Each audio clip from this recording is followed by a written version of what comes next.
always fresh. Mini remote software upgrades offer regular software improvements and new features for your car, over the air and free of charge.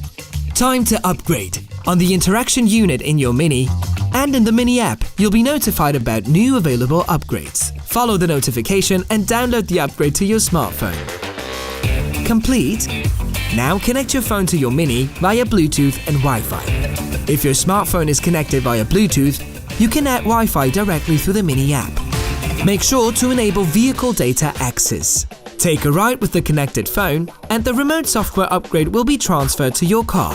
This may take several trips as the process will continue with the next drive if it gets interrupted.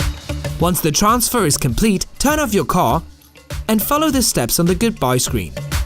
You can either start the installation directly on the interaction unit or from the Mini app.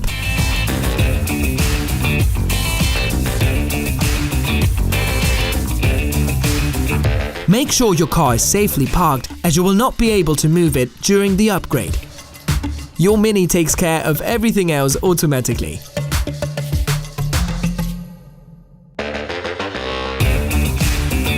Done. Another message confirms the successful upgrade. Here you can also get an overview of all the new functions. Enjoy a new Mini experience and check out our other how-to videos for more about your Mini.